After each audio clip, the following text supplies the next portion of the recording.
ఇవాళ మీరు ఆలోచన చేయండి, ఎట్లా ఉండే మూసి ఎట్లా అయింది చూడండి ఒక్కసారి. అందులో ఏమేం కలుస్తున్నాయి ఈరోజు మూసీలో? మొత్తం హైదరాబాద్లో ఉండే జిహెచ్ఎంసీ పరిధిలో ఉండే మురికి నీరు 94% మూసీలోకి వస్తుంది. గ్రావిటీ ద్వారానే వివిధ నాళాలు 54 నాళాల ద్వారా మూసీలోకి వస్తుంది. మూసీ అంటే మీ హిమాయత్ సాగర్, ఉస్మాన్ సాగర్ కాదు, కిందికి మంచిర్యాల కిందికి అక్కడికి వస్తుంది, ఇందులోకి రాదు. ఆ తర్వాత మరి మాకు అవకాశం వచ్చింది, తెలంగాణ రాష్ట్రం వచ్చిన తర్వాత 2014లో అవకాశం వచ్చిన తర్వాత ఇగో ఇది మా ఆలోచన. అందుకే ముఖ్యమంత్రి గారు చూడాలి, ప్రభుత్వం చూడాలి, ప్రభుత్వ పెద్దలు చూడాలనే, ప్రజలు చూడాలి ముఖ్యంగా అని చెప్పే నేను ఇక్కడ మీ ముందు పెట్టాను మా ఆలోచన. ఆ రోజు 2014లో కేసీఆర్ గారి ఆలోచన ఏంటి, ఏం చేద్దామన్నారు మూసీని?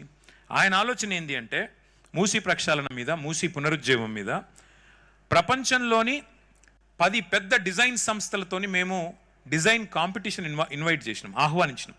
అయ్యా రండి, మీరు ప్రజలని డిస్టర్బ్ చేయకుండా, ఇండ్లు కూలగొట్టకుండా, ప్రజల్ని అనవసరంగా అక్కడి నుంచి డిస్ప్లేస్ చేయకుండా ఎట్లా చేయవచ్చు అని డిజైన్స్ ఆహ్వానిస్తే ఇక మీ చుట్టూ ఇక్కడ అన్ని డిజైన్లు కూడా ఆ రోజు డిజైన్ చేసిన వాటిని కూడా కొన్నింటిని ఇక్కడ పెట్టాం, మిగతా కొన్ని పెట్టలేదు.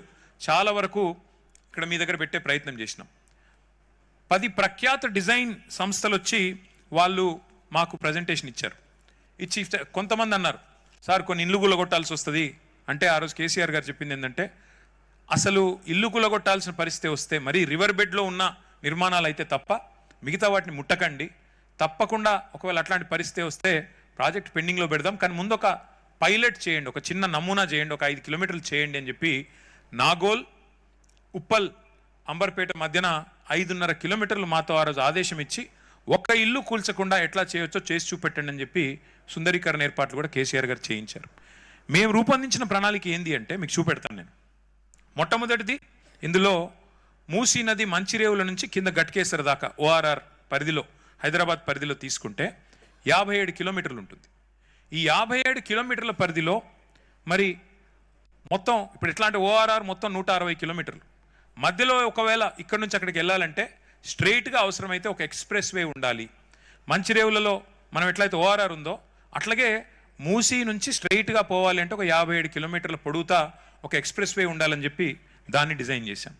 రెండవది అంటే అర్బన్ మొబిలిటీ కోసం, రాను రాను అవసరాలు పెరుగుతాయి కాబట్టి రెండవది ఏం చేసినాము, హైదరాబాద్ను ముఖ్యంగా మూసీని ఏదైతే మురికి కూపంగా కాంగ్రెస్ ప్రభుత్వాలు గతంలో పట్టించుకోకుండా మార్చేసినాయో, ముందు ప్రతి నీటి చుక్క, ప్రతి నీటి బొట్టు, మురికి నీటి చుక్క మూసీలోకి వచ్చేదాన్ని శుద్ధీకరించి, అంటే సివరేజ్ ట్రీట్మెంట్ ప్లాంట్ల ద్వారా దాన్ని శుద్ధి చేసి సవ్యమైన నీరు, ట్రీటెడ్ నీరును మాత్రమే మూసీలోకి వదలాలి అని ఆలోచన చేసి 3,866 కోట్ల రూపాయలు, అంటే దాదాపు 4,000 కోట్ల రూపాయలతో సివరేజ్ ట్రీట్మెంట్ ప్లాంట్లు నిర్మాణం చేసింది కూడా కేసీఆర్ గారి ప్రభుత్వం. మీకు అది నేను చూపెడతాను.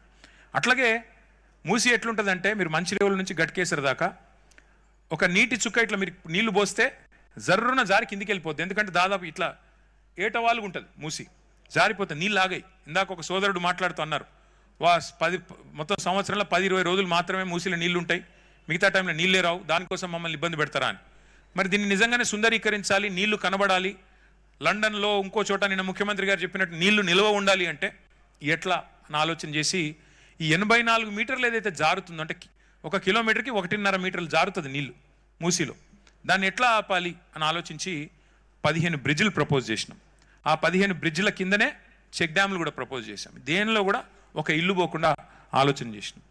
దాంతోపాటు ఇప్పుడు మేము చెప్పిందంతా ఏం కాగితాల మీద లేదు, నేను చెప్పింది ఏదో కాకమ్మ కథ కాదు, మీకు చూపెడతాను. ఇప్పుడు నేను ఫ్లడ్ ప్రివెన్షన్ ఎట్లా చేయాలి, వరదలు వస్తే ఎట్లా మేనేజ్ చేయాలి, అట్లాగే మొబిలిటీ ఎట్లా పెంచాలి, అంటే ఎక్స్ప్రెస్ వే కట్టి అవసరమైతే ఇక్కడ నుంచి అక్కడ పోవడానికి కూడా ఈజీగా ఎట్లా చేయాలి. ఇప్పుడు మీ హిమాయత్ సాగర్ వాళ్ళు కోటి పోవాలి, తిరిగిపోయే అవసరం లేకుండా ఇట్లా పోవచ్చా, అట్లా ఆలోచన చేసినాం. దాంతోపాటు ఎవరిని డిస్టర్బ్ చేయకుండా ఎట్లా చేయాలి, ఇంకోటి కిందికి మంచినీళ్ళు ఎట్లా పంపించాలి, అట్లాగే దీన్ని ఎట్లా జీవనదిలాగా ఎట్లా మార్చాలి, ఇన్ని రకాల ఆలోచనలతో ఆ రోజు పని ప్రారంభించాం.